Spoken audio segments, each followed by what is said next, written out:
The park was my haven. Every day after school, I'd park myself on the same bench. It sat under a giant oak tree, its branches reaching out like protective arms.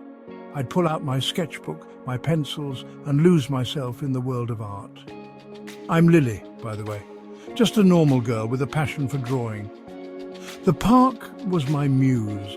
I loved capturing its essence, the children laughing, the dogs chasing squirrels, the leaves rustling in the breeze. It was my way of holding on to these fleeting moments. One day, everything felt different.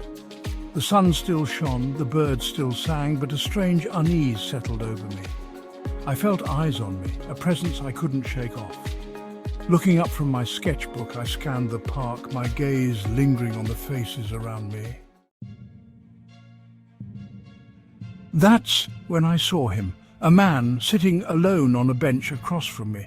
He was dressed in a dark coat, his face hidden behind a newspaper. It was strange, I thought. Who reads a newspaper on such a beautiful day? I tried to ignore him, to lose myself in my drawing. But the feeling of being watched intensified.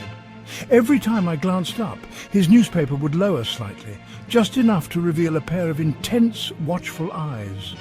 My heart pounded in my chest. Who was this man? And why was he watching me? Days turned into weeks, and the man in the park became a regular fixture, always sitting on the same bench, always hidden behind his newspaper. His presence was like a dark cloud looming over my once peaceful haven. Fear began to gnaw at me. I started taking different routes to the park, sitting on different benches, but he always seemed to find me. My hand trembled as I sketched, my once joyful strokes now filled with anxiety. I couldn't shake the feeling that he was always there, lurking in the shadows, watching my every move. I confided in a friend about the stranger, hoping for some reassurance. My friend listened intently, their concern mirroring my own. They suggested I confront the man, to ask him why he was always there.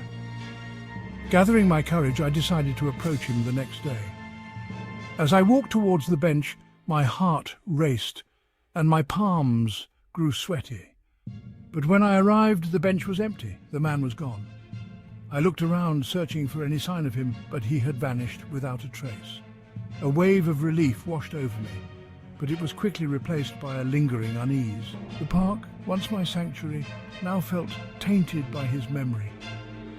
I left the park that day, unsure if I would ever return, haunted by the stranger in the shadows. One afternoon, my phone buzzed in my pocket. It was a typical day, the sun was shining, and I was enjoying a peaceful moment in the park. Little did I know, this moment of tranquility was about to be shattered. It was a text from an unknown number. My curiosity piqued. I unlocked my phone to read the message. Nice drawing, it read, sending chills down my spine. I had been sketching in my notebook, a hobby I cherished. How did this person know? I glanced up at the man across from me. He seemed ordinary, just another park goer, but something about him felt off. He was watching me, a faint smirk playing on his lips. It was as if he knew something I didn't, a secret that made him feel powerful. He knew. He had to be the one sending the texts. The realization hit me like a ton of bricks. Panic seized me. I couldn't breathe.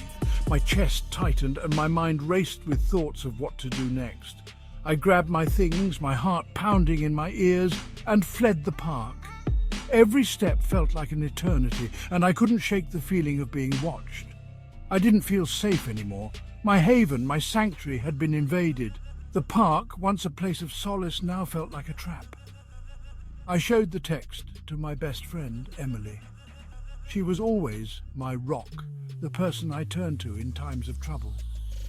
"You need to go to the police, Lily," she said, her eyes wide with concern. Her words were firm, but I could see the fear in her eyes, but I hesitated. What evidence did I have? Just a gut feeling and a few strange texts. Would the police even take me seriously? A feeling, a few strange texts. It seemed so flimsy, so easy to dismiss. But the fear was real, gnawing at my insides. The texts continued, each one chipping away at my courage. They were relentless, a constant reminder that someone was watching. "You should smile more," one read. It was invasive, a violation of my personal space and peace of mind. "I like watching you draw," said another. The words felt like a dark cloud hanging over me, suffocating and inescapable. My fear morphed into a simmering rage. How dare he? How dare he invade my life and take away my peace? I wouldn't let him win. I wouldn't let him take away something I loved. With newfound determination, I decided to take control of the situation. I would find a way to stop him, to reclaim my sanctuary and my peace of mind. And that's all. He explained that he was an art school recruiter.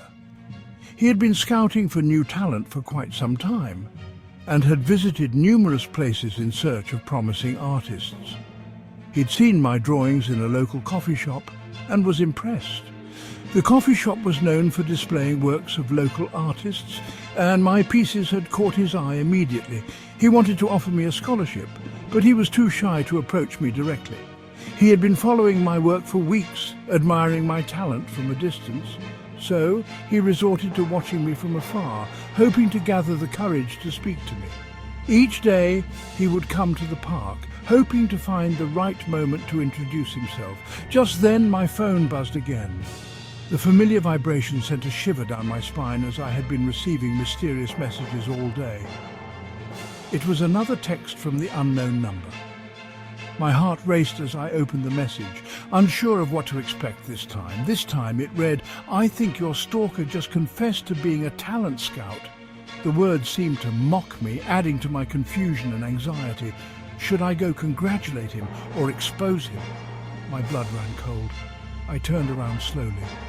The park, once a place of solace, now felt eerie and threatening.